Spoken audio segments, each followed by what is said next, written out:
Nyanze Victoria basudde Nanchinga kawonawo ndi mwana wa Hamani. Simba wao, Simba wao. Anya kazindalo kano ze nnyiniko. Kana akaana ke kaali kafane taata waako bannange. Wangi taata. Nandi oyinza obutabyogera. Mirundi emeka ng'okalaga. Lwaki tukakayanira? Tukakayanire. Onoobyogera. Kali gwoba osembayo. Okay, kale oye Nanchinga Victor ye mwana eyali mu kabenje ka Salongo Hamani Semakula basudde ke yafiiramu nga 11 omwezi ogw'omukaaga 1997 wali e Kabale Bugonzi. Abalaba amaziika ga Salongo Hamani Semakula basudde ke kaakaana akaali katudde mu bigere bya Lord Fred Sebata we baali mulumbe. Oyo omwana by then yali 3 years. Kati obudde buno ejiba emyaka 28 bukyanga Salongo Hamani Semakula basudde afa, ekitegeeza atwaliriza mukwano gwange Nanchinga ebbanga ddene nga tetuwuliziganya naye kyemanyi nti gyoli awo babadde mu kusabira Salongo Hamani Semakula basudde. Amanya namukalwese into omugenzi basudde nze nalindeza akaana kano mu mmotoka basudde we yafiira. Nawe oli kaawonawo?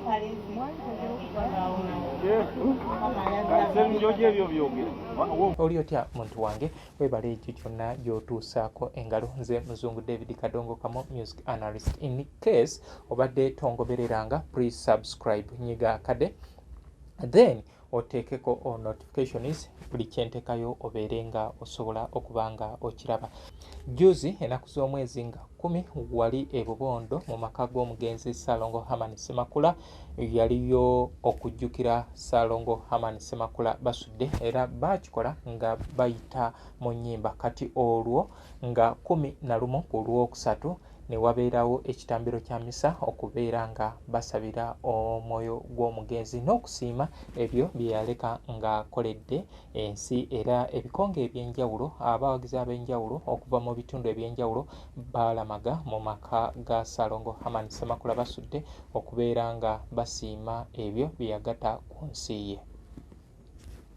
Kale bwe gutyo ne omwana Nanchinga Victor naye teyalutumidde mwana nti bagamba nanyini mufu yakwata awawunya. Oyo naye Katonda yazza bibye kubanga mu mmotoka eyali yeetisse abantu 13 yali omu ku bo nga ye yali alereddwa ssengawe Nabukalu Reste yali amuleze, naye ekyomukisa omulungi nti Nanchinga Victor yasimatuka akabenje nga talina kisago okujjako baganda baffe abalala nga ba Sylvester Busuulwa abaafuna ebisago kw'ossa Salongo Hamani Semakula basudde ye yafiirawo on sport. Then Nakayiza Fiona muto wa senior woman Irene Nakito oba mukyala wa Mbalire Kateteyi ye yafa oluvannyuma lw'ennaku 9. Kino kirango bantu bange mwena abangoberera ntwala omukisa guno okubasiima okubeera nga mungoberera entakera ku Facebook, TikTok ne wano ku YouTube. Naye okusinga mbadde nsaba bantu bange nti account eno mulwane nnyo teekako obudde ofune notification nga wogenda n'ogamba nti kankebere ndabe kye baatadde ekipya. Mbadde ngabanga link zino ku WhatsApp nyinza okuba nga ngenda zikendeezaako doza ku status kwokka kubanga ntawaanya nnyo abantu, waliwo abamu nga tebabibeerako ate n'omaliriza nga otaddeko bw'olumu kitulabisa bubi. Kale program ngenda kubanga nziteeka nga wa ku YouTube. Kale nsaba nti lwana kolanga bwe kisoboka oyitengayo ojja kuba olaba. Buli lunaku ekitono njagala programs zigenda kubeera nga 4 programs 4 per day. So kati mwe abagenda okumpa amaanyi mu ebyo bye mukola, nze kyenwana kiri kimu, kasito obeera nga musobola okumpa 1k views per video okukola ngenda kola nga soosa, ngenda kola nga ntaddemu amaanyi. Era ndowooza abangoberedde musobodde okuba nga mukitegeera ekintu kyenkola nti oba oliawo nkikola passionately, era ndowooza ababadde bambuusabuusa ababadde bankantegeera namwe musobodde okuntegeera kale mwe abalina enteekateeka ez'enjawulo waliwo abajja ku WhatsApp okumbuuza ebibuuzo bansaba tikiteeke wano ku gundi ku YouTube woteeka ekibuuzo kyo ku YouTube ekintu ekyo kimpa amaanyi okubeera nga nziramu naye ogenda kujja mu inbox ku WhatsApp ebyo bigenda beera bya babiri ate n'omulala era genda kumbuuza kintu ekyo ti wenkozesa omukisa guno n'enkuŋŋaanya ebibuuzo byammwe nemba nga mwenna mbaddamu omulundi gumu kiyinza okuba nga kikola amakulu okusinga okubeera nga nziramu sekinnoomu era ku WhatsApp ebiseera ebisinga ntera kubanga nkolerayo business kale bantu bange nsaba nti mwerekereze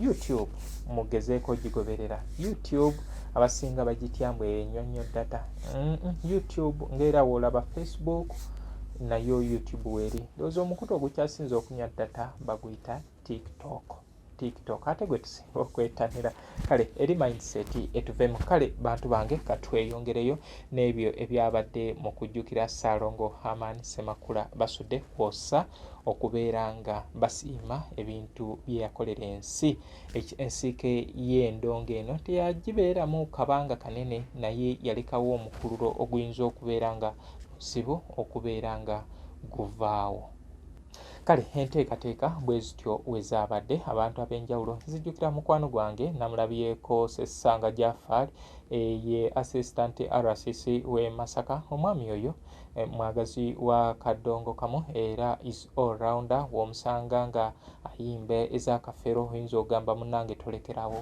waba ayimba kasozi Ssebatta Basudde ate munnange tagira oyinza okulowooza nti oli gwasinga okutegeera ate wakwata olutambi olulala nagira mu bantu abangi ababaddeyo ne namwandu wa Basudde Aisha Nakito yeebazizza abantu abalamaze eŋŋendo ez'enjawulo okubeera nga bava mu bitundu eby'enjawulo okubeera nga bagenda e Bubondo okubeera nga bajjukira eyali owuwe Ssaalongo Herman Ssemakula Basudde era mu bimu ku bigambo bye yategeezezza nti nga buli 10 bagenda kubeera ngaawo buli 10 ebeera ndongo kusindogoma nga bayita mu nnyimba za Ssaalongo Herman Ssemakula Basudde olw'enkeera ekitambiro kya misa kibeere omukadde wange Celeste Kasule munnange weebale nnyo weebalire ddala yakoze nga MC omwami oyo nze oyo tofaali ddene gye ndi mu bulamu bwange bino byenkola byonna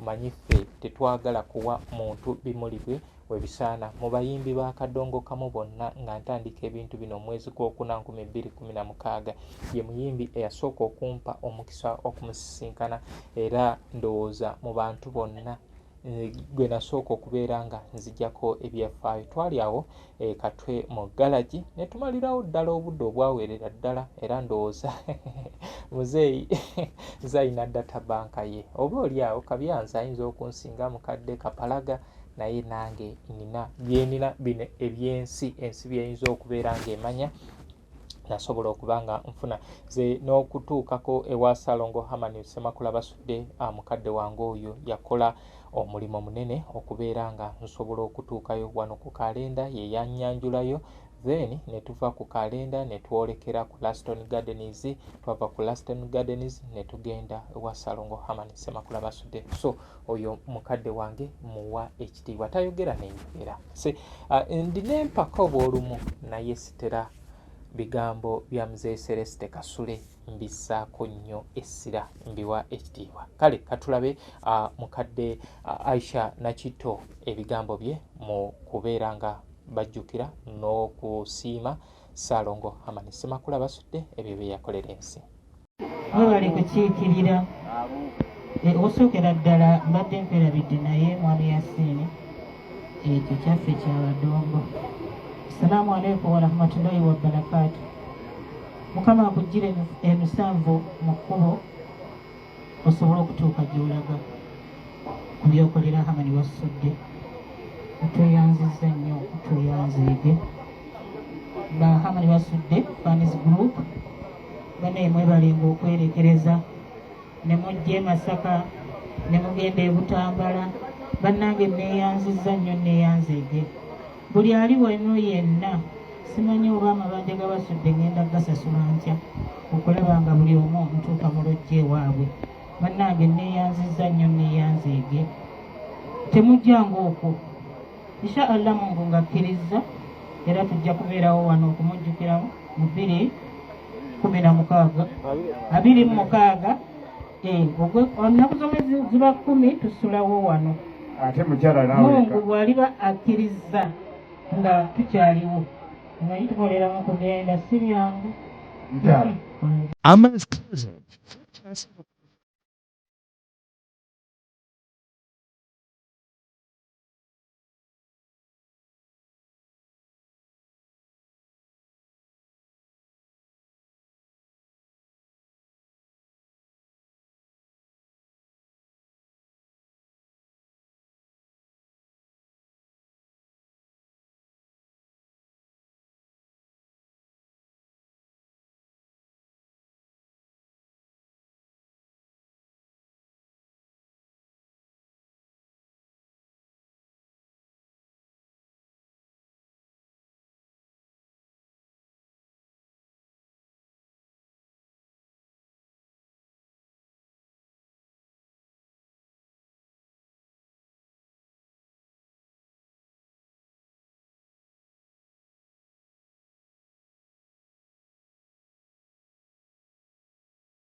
Okay, kale wetwavudde awo abantu abalala era bazze nga bawa speech. Waliwo ekibiina kya Herman Ssemakula Basudde Fans Club ne Foundation. Nsinga tegeeramu mukoddomi wange atalina makulu Kiwanuka Jaffa luno abadde ankubira wano nga mbuuzaako nti munnange ayagala mbunno kunziza naye ŋŋaanyi nze nanyiiga anjiikiriza nnyo kati mukoddomi wange Kiwanuka Jaffa Nsereko Abdu abasinga ndooza mutera omulaba tutera okubeera naye wa bukoowu naye ne leero twandibadde naye wano musuubira okujja okubeebaza abasobodde okubeerayo abasobodde okugoberera enteekateeka zonna suubira okuba naye nabo babaddewo era baatuusizza ebigambo byabwe eri abalamasi. Neyanzege kitaffe mu Katonda wamu n'ekibiina kyaffe nyabo omubaka atwala ekitundu kyaffe, omubaka wa gavumenti eyawakati, abakungu ba Kabaka wamu n'abatuuze b'oku mutala guno. Eno mu Bimpimpi ye Basudde Fans Club awamu ne Basudde Foundation. Foundation eyo ffenna mwe tugwa era ng'ekola emirimu mingi omuli n'okuyamba ku baana okubaweerera. Twekolamu omulimo, tetuva mu kibuga, tetuva wamu, naye buli mwaka wano wetuba. Buli weziwera ennaku z'omwezi 10 twolekera Bubondo, naye nga tuva mu bitundu bya njawulo. Ab'e Bubondo mulina omukisa omunene, ate era mwalina Golodi wamu n'eggwanga lino. Sigenda kwogera boogezi bye baayogedde, naye nkoonyeeko ku ebyo bye ndaba.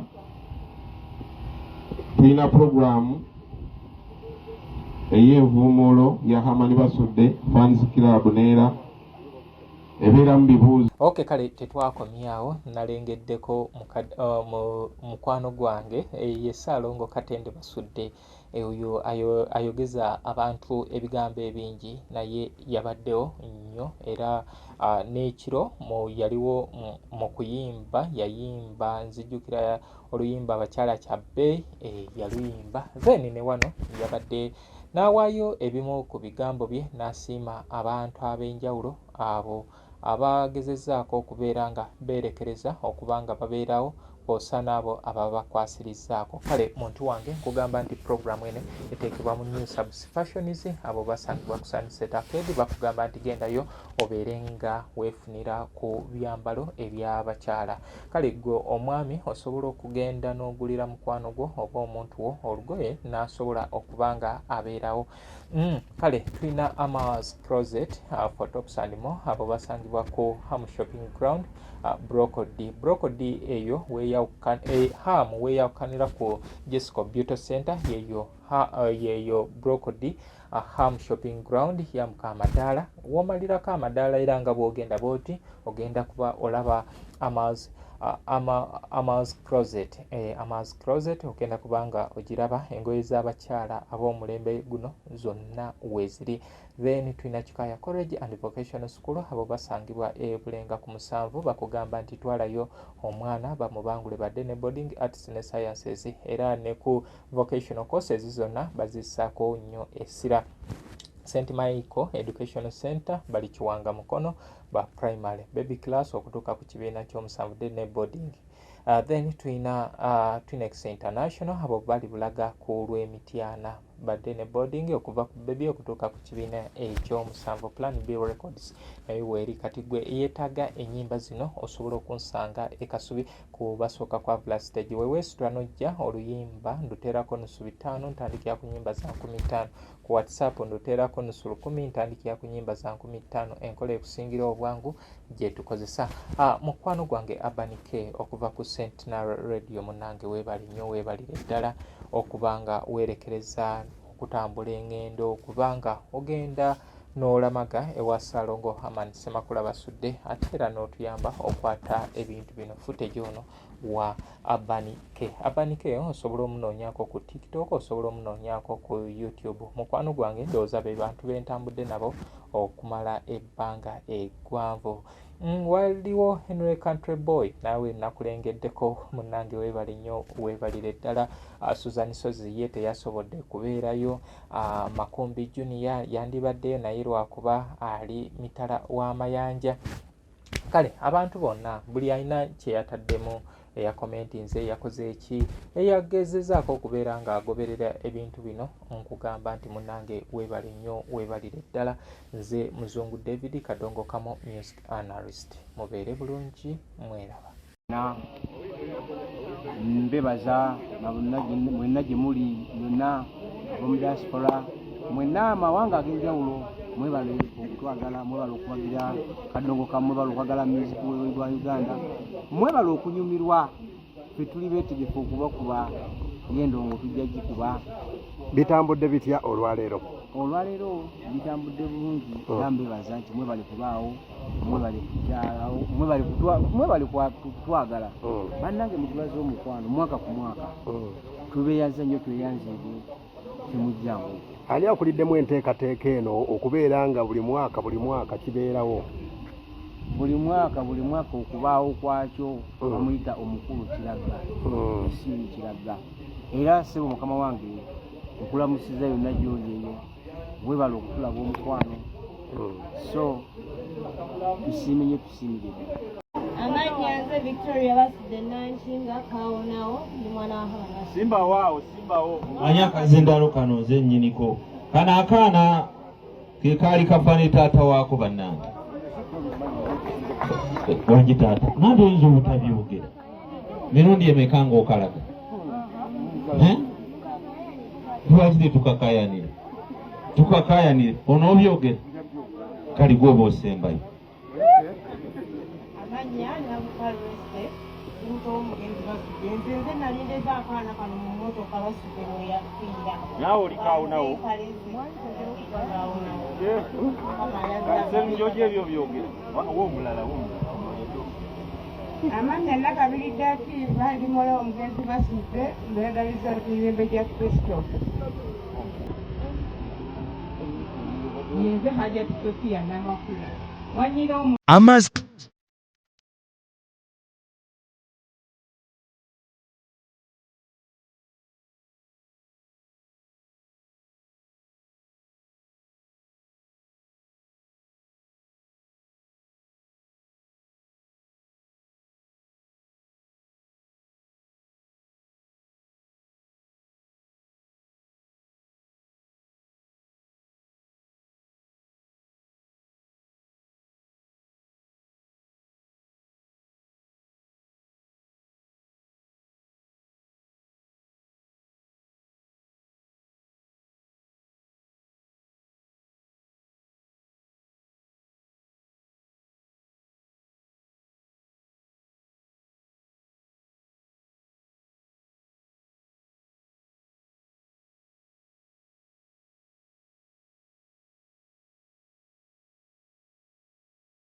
Courts.